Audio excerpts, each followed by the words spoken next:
Hi, welcome to study IQ. Study IQ में आपका बहुत बहुत स्वागत है। मेरा नाम है राकेश गवालरे और आज के इस वीडियो में हम लोग देखने वाले हैं जनवरी 2021 का महाराष्ट्र विशेष करंट अफेयर, जो कि इम्पोर्टेंट होने वाला है राज्य सेवा के लिए। राज्य सेवा मीन्स क्या? स्टेट सर्विस के लिए। इसके अलावा तलाठी एग्ज़ाम के लिए भी इम्पॉर्टेंट है। इसके अलावा पुलिस भर्ती एग्ज़ाम के लिए भी इम्पॉर्टेंट है और जो भी महाराष्ट्र स्पेसिफिक एग्ज़ाम्स हैं उन सभी के लिए काफ़ी इम्पॉर्टेंट है। So let us start it. पहला क्वेश्चन, स्टार्टअप का पेटेंट लेने के लिए राज्य सरकार युवाओं की सहायता करेगी, इस संबंध में कौन सा तथ्य सत्य है? तो पहली बात तो ये सभी सत्य हैं। पहले हम इन सारे पॉइंट्स को रीड करेंगे, देखेंगे। इसके बाद स्टार्टअप और पेटेंट के बारे में भी बात करेंगे। राज्य में स्टार्टअप को गति देने के लिए राज्य सरकार के कौशल विकास और उद्यमिता विभाग ने यह पहल शुरू की है। कौशल विकास, ठीक है, और उद्यमिता विभाग इसने ये पहल की है। दूसरा, पहले चरण में 125 से 150 स्टार्टअप को सरकार 2 से 10 लाख रुपए तक की आर्थिक सहायता देगी। पहले तो आपको पता होना चाहिए स्टार्टअप मीन्स क्या। अगर आप कोई भी प्रोजेक्ट स्टार्ट करना चाहते हैं, कोई बिजनेस स्टार्ट करना चाहते हैं, तो उसको बोलते हैं स्टार्टअप। और उसका एक पेटेंट होता है। पेटेंट यानी क्या? आपने मान लीजिए कुछ नया किया और आप चाहते हैं कि वो नया सिर्फ आपके ही नाम पे रहे, कोई और उसको कॉपी ना करे, तो उसके लिए आपको पेटेंट कराना होता है। तो डेफिनेटली उसके लिए आपको कुछ पैसा लगता है और वो पेटेंट दो तरीके का होता है। एक तो राष्ट्रीय स्तर पे यानी नेशनल लेवल पे, और दूसरा होता है अंतर्राष्ट्रीय स्तर पे। अंतर्राष्ट्रीय स्तर पे तो इसके लिए आपको पैसा खर्च करना होता है। और अगर आप देश में पेटेंट कराना चाहते हैं तो उसके लिए सरकार आपको कितना पैसा देगी?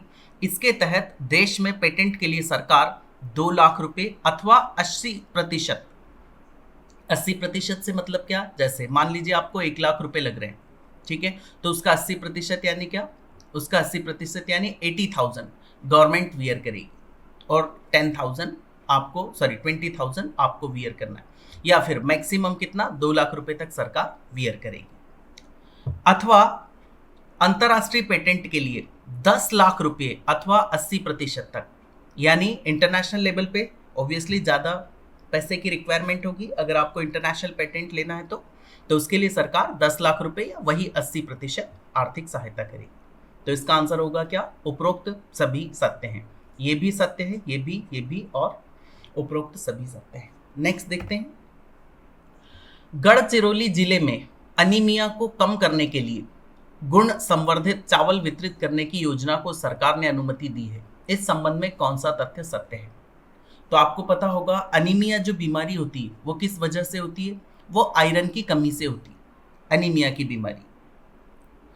अब इस कमी को रोकने के लिए, और ज़्यादातर ये किस में होती है ये भी मैं आपको बता दूं, प्रेग्नेंट वुमेन को आयरन की कमी ज़्यादातर होती है। इसलिए आपने देखा होगा आंगनवाड़ी केंद्र में जो महिलाएं होती हैं उन्हें आयरन की गोलियां दी जाती है, ताकि शरीर को जो आयरन की रिक्वायरमेंट है वो पूरी की जा सके।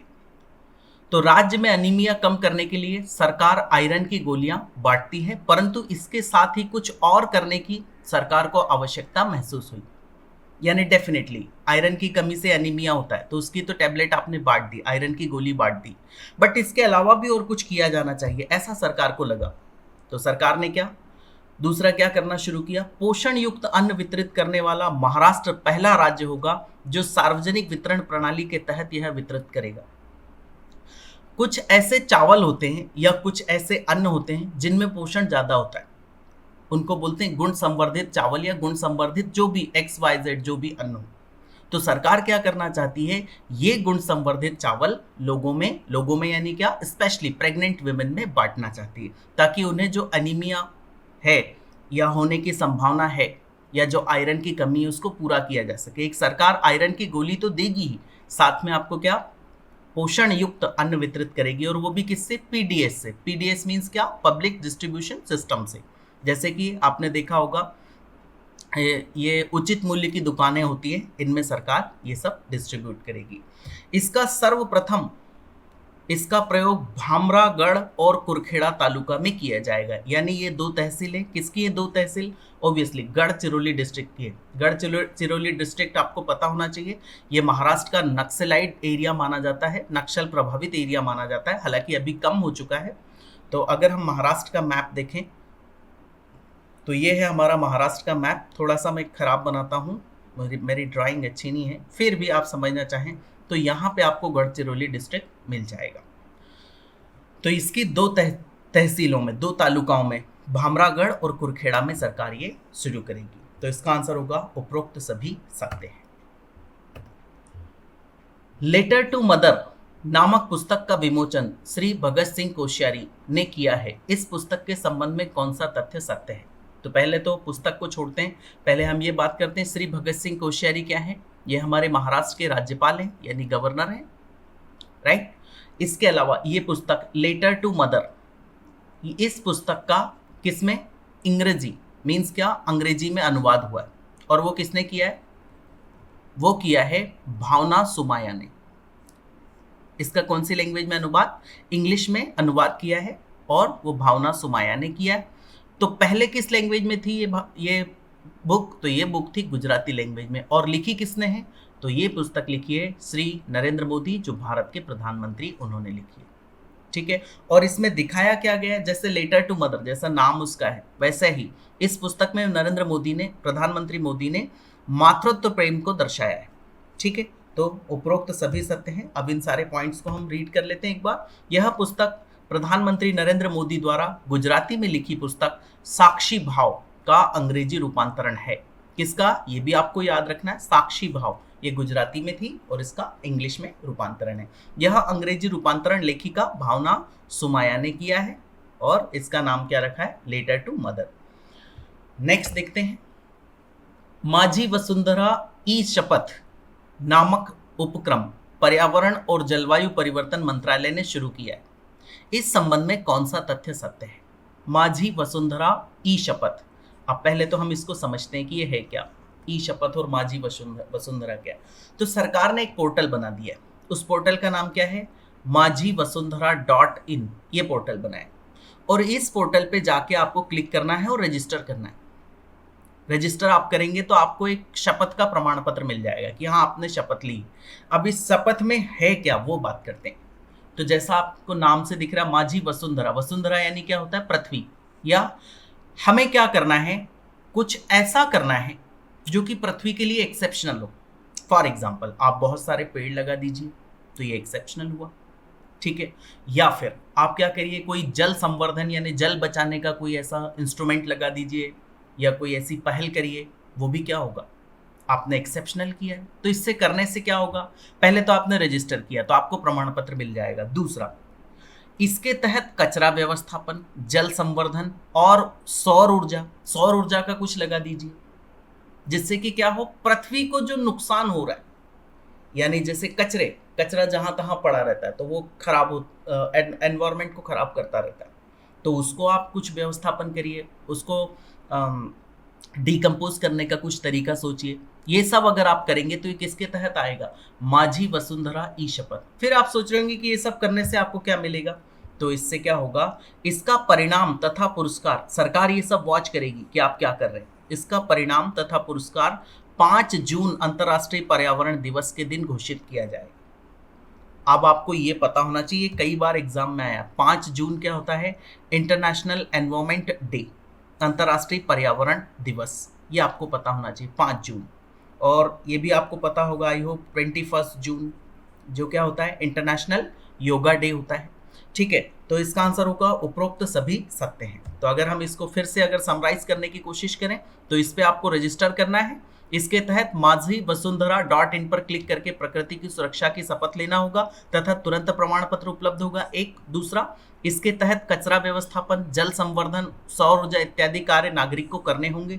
फिर इसका परिणाम घोषित किया जाएगा 5 जून को, और फिर जो भी अच्छा उसमें बेस्ट परफॉर्म करेगा उनको अवार्ड दिए जाएंगे, पुरस्कार दिए जाएंगे। ये है माझी वसुंधरा ई शपथ। आई होप आपको याद रहेगा। ये किसने शुरू किया है? पर्यावरण और जलवायु परिवर्तन मंत्रालय, पर्यावरण और जलवायु परिवर्तन मंत्रालय ने ये शुरू किया। नेक्स्ट बात करते हैं, भारतीय पेंगोलिन की सुरक्षा तथा संरक्षण के लिए महाराष्ट्र सरकार ने वन संरक्षक डैश की अध्यक्षता में एक अध्ययन समिति स्थापित की। पहले तो आपको यह पता होना चाहिए भारतीय पेंगोलिन क्या होती है। तो दुनिया में 8 तरीके की पेंगोलिन होती है, 8 तरीके की। तो 4 एशिया में होती है और 4 अफ्रीका में पाई जाती है। और ये पेंगोलिन क्या है, इसको मराठी में बोलते हैं खौल्या मांजर, ये बोला जाता है खौल्या मांजर, जो आपको देखने में मिलेगी घूस टाइप दिखती है, पर घूस का थोड़ा सा बड़ा सा रूप होती है। और इसके बारे में ये भ्रांति है, कई जगह पे ये भ्रांति है कि अगर इसके मांस को खाएं तो उससे कई तरीके की बीमारियां ठीक हो जाती है। ये एक अंधविश्वास है और इसी वजह से इसका बहुत शिकार हो रहा है। किसका? भारतीय पेंगोलिन का, जिसको क्या बोला जाता है? खौल्या मांजर। महाराष्ट्र में, हमारे महाराष्ट्र में बोलते हैं खौल्या मांजर। इसको बहुत लोग खा रहे हैं, तो ये ऑब्वियसली किस में आ जाएगी? एंडेंजर्ड स्पीसीज में। तो इसके ऊपर अध्ययन करने के लिए एक समिति गठित की। किसने? महाराष्ट्र सरकार ने। और वो किसकी अध्यक्षता में गठित की है? तो इसका आंसर है रमेश कुमार जी की अध्यक्षता में ये समिति गठित की है। ये क्या है? वन संरक्षक। आगे बात करते हैं, भारतीय पेंगोलिन के संबंध में कौन सा तथ्य सही है? मैं आपको बता दूं, ये जो एनवायरमेंट ईवीएस वाला जो पार्ट होता है, एनवायरमेंट वाला, उसमें ये सारे क्वेश्चन इस तरीके के बहुत इंपॉर्टेंट हो जाते हैं, जनरली ये एग्जाम में आ जाते हैं। तो हम इसके बारे में बात कर लेते हैं, भारतीय पेंगोलिन के बारे में। एशिया में और अफ्रीका दोनों महाद्वीपों में पेंगोलिन की 4 प्रजातियां पाई जाती। इसमें भारत में 2 प्रजातियां पाई जाती।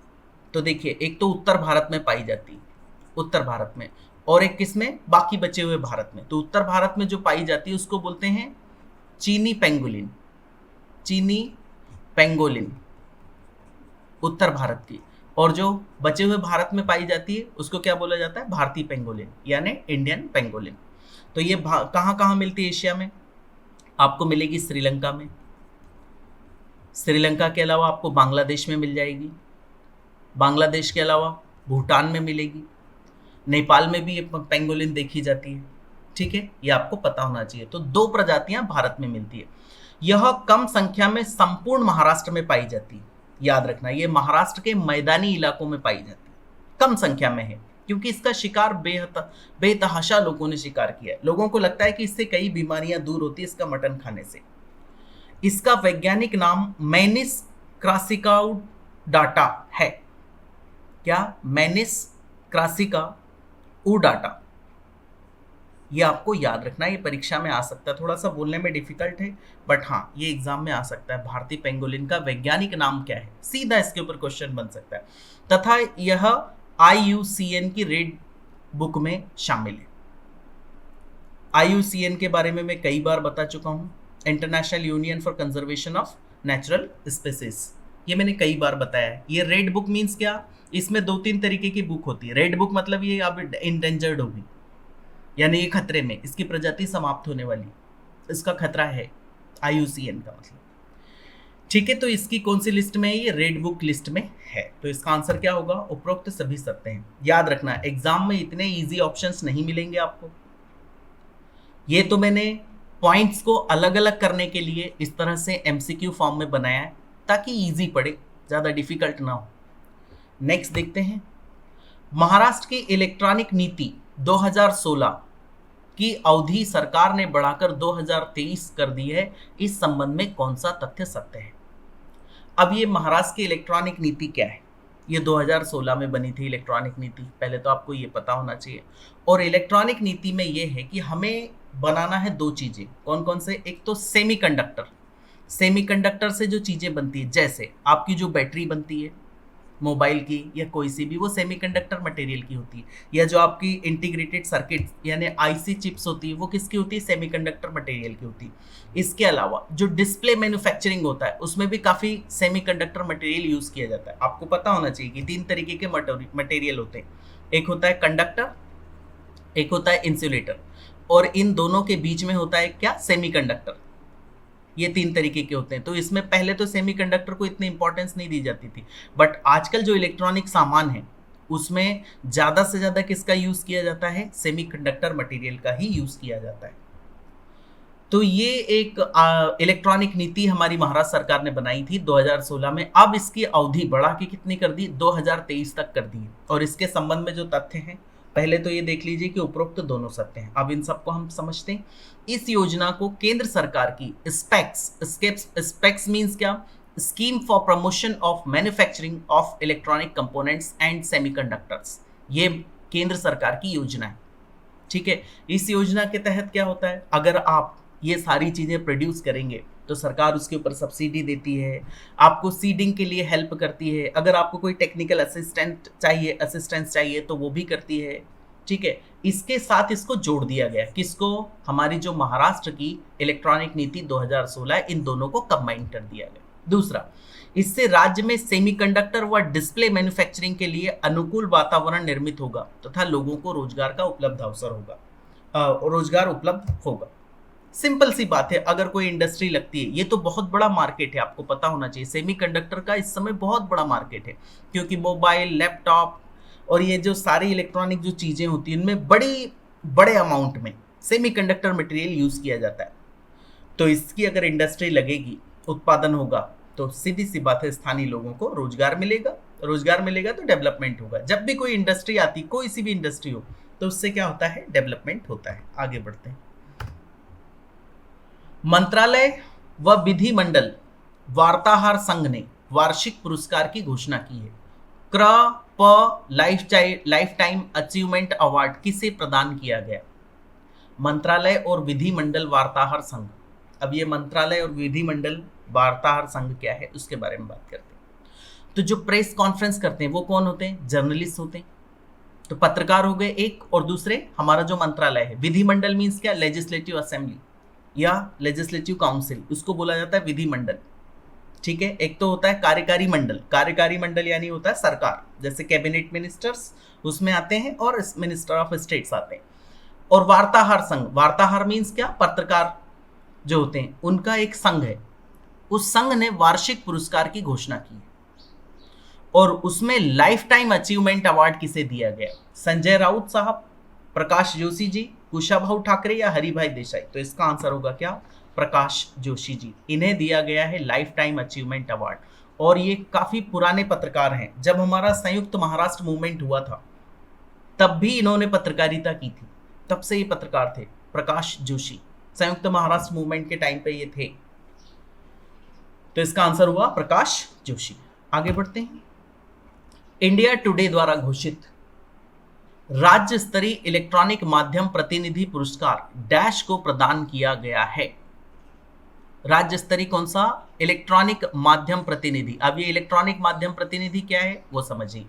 ये होते हैं संवाददाता। जैसे मान लीजिए कोई न्यूज चैनल है, वो महाराष्ट्र में चलता है, ठीक है, तो उसका ऑफिस तो एक जगह पे होगा। मान लीजिए मुंबई में उसका ऑफिस है, जगह जगह उसके प्रतिनिधि होते हैं, जगह जगह उसके संवाददाता होते हैं। वो क्या करते हैं, न्यूज़ रिपोर्ट करते हैं, क्योंकि यहाँ का बंदा अगर बार बार जाएगा जहाँ पे कि न्यूज़ उसको लेनी है तो फिर वो चैनल चल ही नहीं पाएगा, बड़ी प्रॉब्लम होगी। इसलिए वो अपने माध्यम प्रतिनिधि रखते हैं, तो उसको बोला जाता है इलेक्ट्रॉनिक माध्यम प्रतिनिधि। अच्छा, एक तो इलेक्ट्रॉनिक हो गया, और एक हो गया अगर मान लीजिए प्रतिनिधि किसका है, टाइम्स ऑफ इंडिया का, टाइम्स ऑफ इंडिया का, तो इसको इलेक्ट्रॉनिक माध्यम प्रतिनिधि नहीं कहा जाएगा, इसको क्या कहा जाएगा, प्रिंट माध्यम प्रतिनिधि, प्रिंट मीडिया का है ये।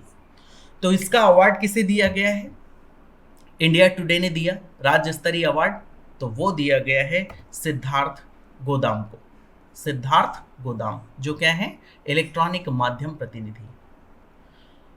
आगे बात करते हैं, उत्कृष्ट पत्रकारिता पुरस्कार किसे दिया गया है, ये भी इंपॉर्टेंट है, इसी में दिया गया है ये भी, किसमें, इंडिया टुडे ने दिया है उत्कृष्ट पत्रकारिता पुरस्कार, तो वो दिया है चंदन शिरवाले जी को। ये भी आपको पता होना चाहिए, उत्कृष्ट पत्रकारिता पुरस्कार चंदन शिरवाले, यानी इन्होंने बहुत अच्छी पत्रकारिता की, इसलिए इन्हें ये पुरस्कार दिया गया। नेक्स्ट बात करते हैं, महाराष्ट्र में पर्यटन को बढ़ावा देने के लिए महा वीडियोग्राफी प्रतियोगिता आयोजित की गई, इसके संबंध में कौन से तथ्य सत्य हैं। तो पहले तो हम इसको समझते हैं कि ये महा वीडियोग्राफी प्रतियोगिता क्या है। तो देखिए, महाराष्ट्र में बहुत सारे कौन से पर्यटन स्थल हैं, बराबर। अब उन पर्यटन स्थल की जानकारी चाहिए लोगों को, तब तो लोग वहां पे जाएंगे ना। तो जिसने भी ये प्रतियोगिता और ये जो फॉर्मेट निकाला वो बंदा काफी उसने सोच समझ के और काफी अच्छे तरीके से निकाला है।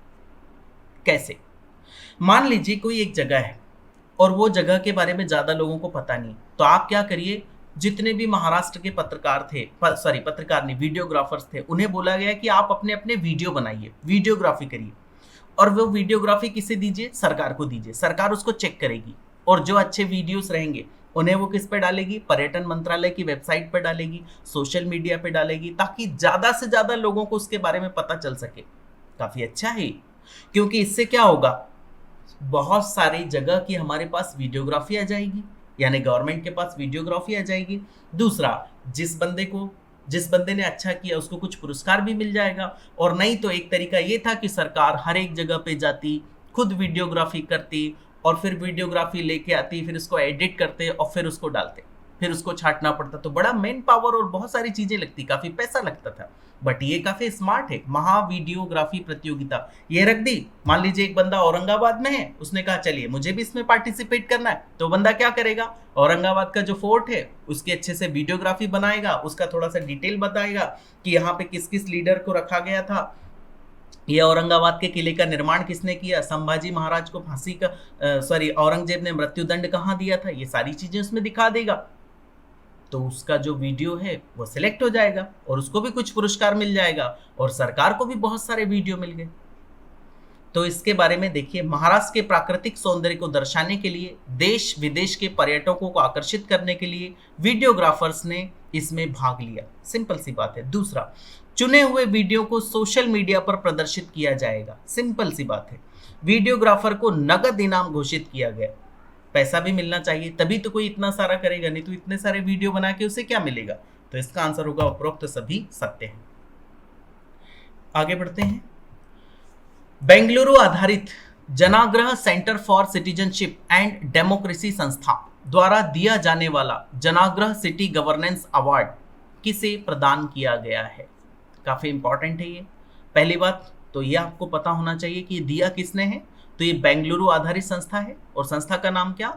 Janaagraha centre for citizenship and democracy, ये इस संस्था का नाम है, Janaagraha centre for citizenship and democracy. और इसने अवार्ड किसके लिए दिया? कौन सा अवार्ड दिया है? Janaagraha city governance award. और वो किसको गया है?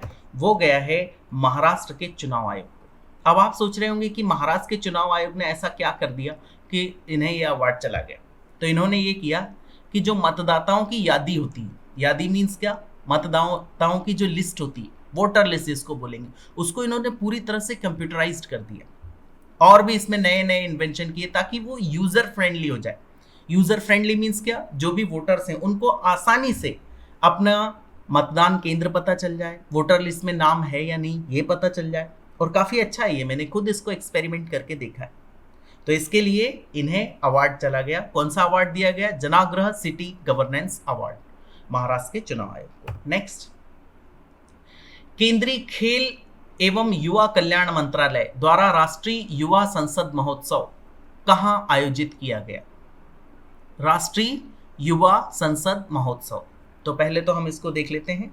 तो इसका आंसर है क्या? Gokhale institute of politics and economics Pune, यहाँ पे इसको स्थापित किया गया है। ये आपको पता होना चाहिए, काफ़ी इंपॉर्टेंट है, क्योंकि ये गोखले वही गोखले हैं जो गोपाल कृष्ण गोखले जिन्हें कहा जाता है, गोपाल कृष्ण गोखले। और ये क्या थे आपको पता होना चाहिए, ये गांधी जी के राजनीतिक गुरु थे। कौन? गोपाल कृष्ण गोखले। और गांधी जी ने गोपाल कृष्ण गोखले के ही कहने पर संपूर्ण भारत का दौरा किया था। और ये एक कौन से नेता थे? उदारवादी नेता थे, उदारवादी नेता गोपाल कृष्ण गोखले। ठीक है, इनके नाम पे ये इंस्टीट्यूट है, Gokhale institute of politics and economics Pune में है। तो यहाँ पे ये आयोजित किया गया राष्ट्रीय युवा संसद महोत्सव। अब ये राष्ट्रीय युवा संसद महोत्सव क्या है समझना। इसमें देश भर के बच्चों को बुलाया गया, बच्चे यंग कुछ भी बोलिए, और उनसे कहा गया कि आप ना, एक संसद बनाई गई वहां पे, ठीक है, एक डुप्लीकेट संसद बनाई गई। और वो संसद में आपको क्या करना है? भाषण देना है, अच्छी अच्छी बातें बोलना है।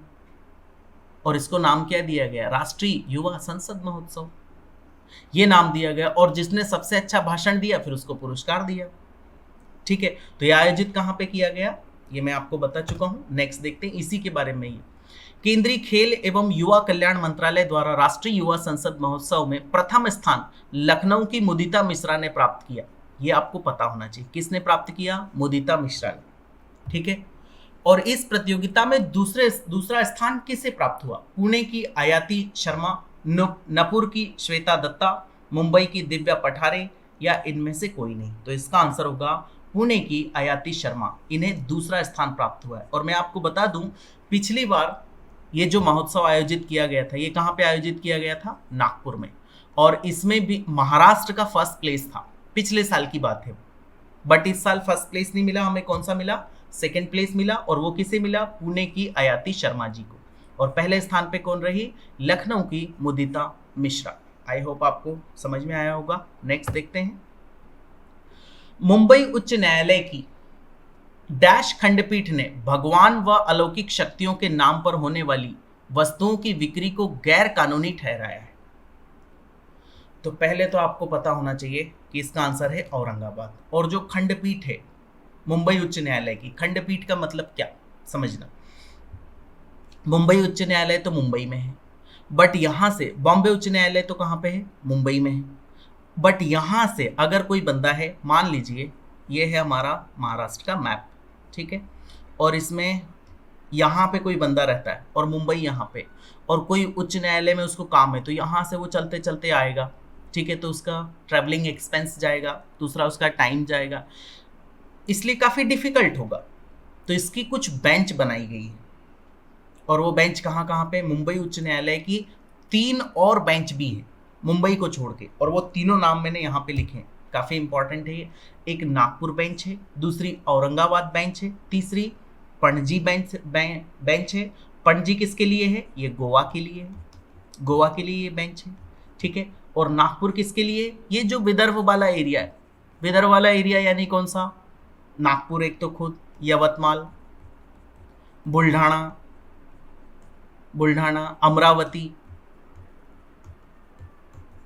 अमरावती और अकोला, भंडारा, ये सब जो डिस्ट्रिक्ट हैं, इनको यहाँ पे अगर नागपुर की बेंच रही तो वो पास पड़ती है।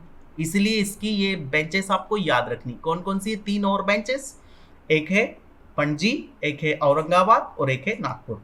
तो ये औरंगाबाद बेंच ने एक निर्णय दिया, और वो निर्णय बहुत शानदार है। वो निर्णय क्या है कि आप ना कोई भी सामान बेचने के लिए भगवान और अलौकिक शक्तियों का आप उपयोग नहीं कर सकते, उनके नाम का आप उपयोग नहीं कर सकते। इससे अंधविश्वास बढ़ेगा। जैसे कुछ लोग क्या करते हैं, हनुमान चालीसा का उपयोग करते हैं। कोई मान लीजिए कोई सामग्री बेचनी है और हनुमान चालीसा का उपयोग करेंगे, तो इससे तो अंधश्रद्धा बढ़ेगी, अंधविश्वास बढ़ेगा लोगों में कि भाई ठीक है, हम ऐसा ऐसा करते हैं तो ये होगा। तो इसको सरकार ने मुंबई उच्च न्यायालय ने इसको गैर कानूनी ठहरा दिया कि आप ये नहीं कर सकते, भगवान और अलौकिक शक्तियों के नामों का उपयोग आप नहीं कर सकते। और इसमें हनुमान जी की हनुमान चालीसा का उपयोग किया जा रहा था, इसलिए इसके ऊपर प्रतिबंध लगा दिया। नेक्स्ट देखते हैं, इसी से रिलेटेड ये न्यूज है। पहले तो उपरोक्त दोनों सत्य हैं। यह निर्णय the Maharashtra prevention and eradication of human sacrifices and other inhuman evil and Aghori practices and black magic act 2013 के अनुसार दिया गया। अब ये एक्ट क्या है? जैसा आपको नाम से ही समझ रहा होगा कि आपको ब्लैक मैजिक को बढ़ावा नहीं देना है। अगर कोई ब्लैक मैजिक के संदेह में किसी की हत्या करता है या किसी के ऊपर कोई कीचड़ उछालता है तो वो बहुत बड़ा क्राइम माना जाता है, क्योंकि गांव में कई बार ऐसा देखा गया है कि एक गांव के बंदे पे ये आरोप लगा दिया जाता है कि ये तो ब्लैक मैजिक जानता है, ये तो अघोरी है और ये लोगों को परेशान करता है, नुकसान पहुंचाता है, और उसको फिर बहुत तरीके से प्रॉब्लम दी जाती है। तो इसलिए महाराष्ट्र में एक रूल है इसके लिए। इस एक्ट का नाम क्या है? The Maharashtra prevention and eradication भी है, ध्यान रखना, ऑफ ह्यूमन सेक्रीफाइसेस यानी मानव बलि and other inhuman evil Aghori practices and black magic act. इसके अनुसार इसको गैर कानूनी ठहराया कि आप इससे अंधविश्वास समाज में नहीं बढ़ा सकते, आप अलौकिक शक्तियों का या फिर भगवान के नाम का उपयोग नहीं कर सकते। यह निर्णय राजेंद्र अंभोरे नाम के शिक्षक की याचिका पर न्यायमूर्ति नलावड़े और न्यायमूर्ति सेवलीकर की खंडपीठ ने दिया है। अगर आप ये याद रख पाते हैं तो अच्छी बात है। श्री नलावड़े व श्री सेवलीकर का नाम, नहीं तो आपको राजेंद्र अंभोरे का नाम पता होना चाहिए। इन्होंने ही ये पिटीशन लगाई थी, कहाँ पे? औरंगाबाद खंडपीठ में, बॉम्बे हाई कोर्ट की। तो इसका आंसर होगा उपरोक्त दोनों ही सत्य हैं। आगे देखते हैं, देश के पहले अंतर्राष्ट्रीय खेल विश्वविद्यालय की स्थापना किस राज्य में की जा रही है? ये मुझे लगता है बहुत ज्यादा इंपॉर्टेंट न्यूज है, काफी इंपॉर्टेंट है। अंतर्राष्ट्रीय खेल विश्वविद्यालय की स्थापना किस राज्य में की जा रही है? तो ये की जा रही है महाराष्ट्र में। महाराष्ट्र में कहां पे? पुणे में स्थापित की जा रही है, ध्यान रखना, पुणे में। अब ये अंतर्राष्ट्रीय खेल विश्वविद्यालय क्या होगा? जैसे महाराष्ट्र में स्पोर्ट्स को और बढ़ावा देना, ठीक है। तो इसकी अनुमति किसने दी? दोनों सदनों ने। हमारी, आपको पता होगा, एक है विधानसभा और दूसरी क्या है? विधान परिषद। ये दो सदन है। किसके सदन है ये? हमारी जो असेंबली है, इसके दो सदन है, विधानसभा व विधान परिषद, ठीक है। तो इन दोनों ने एक मत से इसको मंजूरी दी थी कि हाँ भाई आप ऐसा लगा दीजिए। कहां पे लगा दीजिए? पुणे में बना दीजिए, आप ऐसी यूनिवर्सिटी बनाइए, खेल विश्वविद्यालय। नेक्स्ट देखते हैं, देश के पहले अंतर्राष्ट्रीय खेल विश्वविद्यालय की स्थापना महाराष्ट्र राज्य में की जा रही है, इसके संबंध में कौन सा तथ्य सत्य है? तो पहले तो मैं बता दूं, उपरोक्त सभी सत्य हैं। शुरुआत में यह शिव छत्रपति क्रीडा संकुल पुणे में स्थापित किया जा रहा है, बाद में इसके लिए स्वतंत्र इमारत निर्मित की जाएगी। ये काफी फेमस है, पुणे में स्थापित किया जा रहा है। और पुणे में कहां पे? शिव छत्रपति क्रीडा संकुल, पुणे। ये आपको पता होना चाहिए, क्योंकि अभी इसकी बिल्डिंग नहीं, तो इसको फिर कहां स्टार्ट किया जाए? तो इसे कहां स्टार्ट किया जा रहा है? ये मैंने आपको बताया, क्रीडा संकुल। कौन सा क्रीडा संकुल? शिव छत्रपति क्रीडा संकुल। और बाद में इसके लिए स्वतंत्र इमारत निर्मित की जाएगी। अच्छा, इसके बाद में इसके कोर्स के बारे में थोड़ा सा बताया गया। इसमें पहले वर्ष 3 कोर्स कौन कौन से? स्पोर्ट्स साइंस, स्पोर्ट्स टेक्नोलॉजी व स्पोर्ट्स ट्रेनिंग शुरू किए जाएंगे, 3। और मैं आपको बता दूं, तीनों में कितने कितने विद्यार्थियों को वो लेंगे? 50-50, यानी टोटल कितने हो गए? 150। इतने विद्यार्थियों को वो इनिशियली लेंगे, ठीक। नेक्स्ट, इसका उद्देश्य राज्य को खेल के क्षेत्र में और अधिक उन्नत व अंतर्राष्ट्रीय ख्याति प्राप्त बनाना है। यानी हमारा जो स्पोर्ट्स है उसे हमें और क्या करना है? अच्छा करना है, और इसको एनकरेज करना है बच्चों को, क्योंकि ज़्यादा से ज़्यादा बच्चे यहाँ पे रहेंगे, सीखेंगे, तो डेफिनेटली हमारे स्पोर्ट्स का जो लेवल है वो बढ़ेगा। तो इसका आंसर होगा उपरोक्त सभी सत्य हैं। आगे देखते हैं, ऑस्ट्रेलिया दौरे पर भारत के कप्तान रहे अजिंक्य रहाणे टेस्ट रैंकिंग में किस स्थान पर पहुंच गए हैं? तो पहले तो आपको ये पता होना चाहिए कि जो ऑस्ट्रेलिया का दौरा हुआ था उसमें कप्तान कौन था? श्री अजिंक्य रहाणे जी थे, जो हमारे महाराष्ट्र से संबंधित थे। और मैं आपको ये सजेस्ट करूंगा कि आप अजिंक्य रहाणे के बारे में और सर्च कर लेना, क्योंकि ये काफी इंपॉर्टेंट टॉपिक मुझे लगता है, इसके ऊपर क्वेश्चन बन सकता है। वो महाराष्ट्र से संबंधित है और राष्ट्रीय ही नहीं वरन अंतर्राष्ट्रीय स्तर पे उनकी इतनी ख्याति हो चुकी है, तो इनके ऊपर क्वेश्चन आने की संभावना है। तो टेस्ट रैंकिंग में क्रिकेट के बारे में बात है, ये ऑब्वियसली क्रिकेट की बात करेंगे हम। टेस्ट रैंकिंग में किस स्थान पर पहुंच गए? तो चौथे, 5वें नहीं, इसका आंसर है 6वें स्थान पर वो पहुंच गए, ठीक है। आगे बात करते हैं, जेल टूरिज्म स्टार्ट करने वाला महाराष्ट्र पहला राज्य है, यह किस जेल में स्टार्ट किया जाएगा? पहली बात तो आप सोच रहे कि जेल टूरिज्म क्या है, तो मैं आपको बता दूं, जब देश का स्वतंत्रता आंदोलन चल रहा था तो कई बहुत बड़े बड़े लीडर्स जेल में रहे, कई कई दिनों तक रहे, आपको मालूम होना चाहिए। इसमें एक अंतर्राष्ट्रीय लीडर का नाम बताता हूं मैं, नेल्सन मंडेला साहब, जो बाद में दक्षिण अफ्रीका के राष्ट्रपति बने। वो तो उनके बारे में कहा जाता है कि उनकी जिंदगी के 29 साल उन्होंने जेल में बिताए, 29 ईयर्स। तो ये जेल में टूरिज्म जैसा क्या? अरे ये जो ग्रेट लोग थे जहां जहां रहे होंगे वो जेल देखने लायक होगी, डेफिनेटली। वहां उस जगह को देखने के लिए लोग जाना पसंद करेंगे जहां पे वीर सावरकर रहे होंगे। वीर सावरकर कहाँ रखा गया था? उन्हें अंडमान जेल में रखा गया था, अंडमान की सेलुलर जेल में। और आजकल अंडमान निकोबार आइलैंड में जो पोर्ट ब्लेयर है, वहाँ पे वहाँ के जो एयरपोर्ट है उसका नाम क्या रखा गया है? वीर सावरकर इंटरनेशनल एयरपोर्ट इन्हीं के नाम पे, और उसी जेल में इन्हें रखा गया था, वीर सावरकर साहब को। तो ऐसे ही महाराष्ट्र में एक बहुत बड़े भारत के लीडर, बहुत बड़े क्या, सबसे बड़े लीडर महात्मा गांधी को रखा गया था। कहाँ पे, आपको पता होगा, यरवदा जेल में। यरवदा जेल ये कहाँ पे, पुणे में यरवदा जेल, ठीक है। और इसी यरवदा जेल में गांधी जी ने फास्ट किया था, फास्ट ऑन टू डेथ, यानी आमरण अनशन। आमरण अनशन सभी को पता होगा किसके अगेंस्ट किया था, ये किया था जो सांप्रदायिक पंचाट दिया था रामसे मैकडोनाल्ड ने, किसमें, सेकेंड राउंड टेबल कॉन्फ्रेंस में, सांप्रदायिक पंचाट, उसके विरुद्ध इन्होंने ये आमरण अनशन किया था।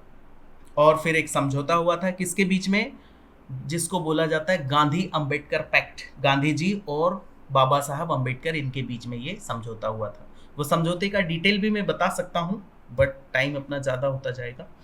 तो इसका आंसर है क्या, यरवदा जेल, पुणे में जेल टूरिज्म स्टार्ट यहाँ से किया गया है, ठीक है। आगे बात करते हैं।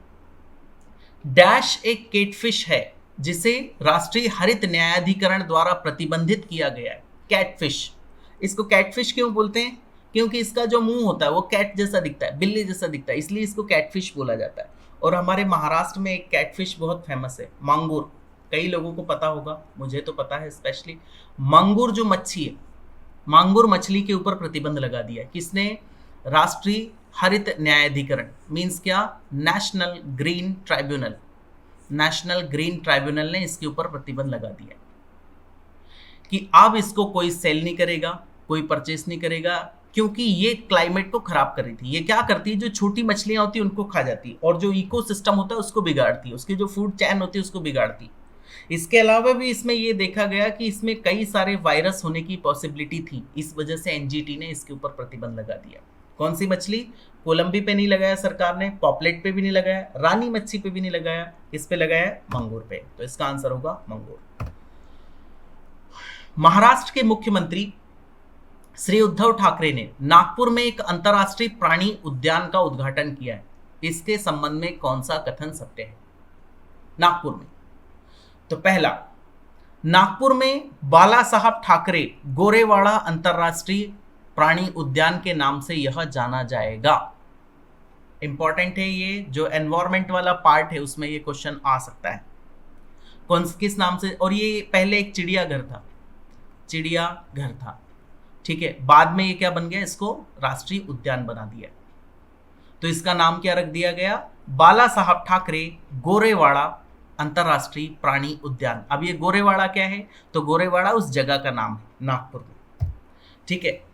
इसके बाद में इसमें एक वन्य जीव अभ्यारण्य, भारतीय सफारी, अफ्रीकी सफारी शामिल है। सफारी का मतलब क्या, आप उसमें जाइए, आपको कुछ पे करना होगा, आपको एक वो गाड़ी होती है टूरिस्ट लोगों की, उसमें बैठ के आप उस घूम सकेंगे, और आपको तरह तरह के जीव जंतु या जो टाइगर्स हैं या ऐसी चीज़ें हैं वो देखने को मिलेंगी। तीसरा, पर्यटकों को आदिवासियों की संस्कृति से अवगत कराने के लिए सरकार नागपुर में गोंडवाना थीम पार्क में भी स्थापित करेगी। आपको पता होगा गोंडवाना की रानी अवंतिका बाई काफ़ी प्रसिद्ध है। और ये जो पार्ट है हमारा विदर्भ वाला महाराष्ट्र का, जैसे मैं वापस से मैप बनाता हूँ, ये है हमारा महाराष्ट्र, यहाँ पे देखिए इस तरह से बनता है महाराष्ट्र, ठीक है। और ये वाला पार्ट है इस तरह से, तो ये वाला जो पार्ट है ये विदर्भ वाला है। और यहाँ पे आदिवासी बहुल है, ये आदिवासी यहाँ पे पहले होते थे, उनकी सत्ता होती थी, आपको पता होगा। गोंड राजवंश यहाँ पे ज़्यादा होते थे, गोंडवाना की महारानी यहाँ पे राज्य करती थी, ठीक है। ये मध्य प्रदेश को टच करता हुआ इधर से है, यहाँ से भी वो टच करते थे। तो इनकी संस्कृति को लोगों के सामने लेके आना, क्योंकि आदिवासियों की संस्कृति बेचारे वो जहाँ पे रहते हैं वहीं पे उतनी जगह पे सीमित है, लोगों के सामने लाना, इसके लिए एक और पार्क बनाया जाएगा और उसका नाम क्या होगा, गोंडवाना थीम पार्क भी स्थापित किया जाएगा नागपुर में। तो इसका आंसर होगा उपरोक्त सभी सत्य है। So this is the end of the video. Thank you, thanks a lot for listening.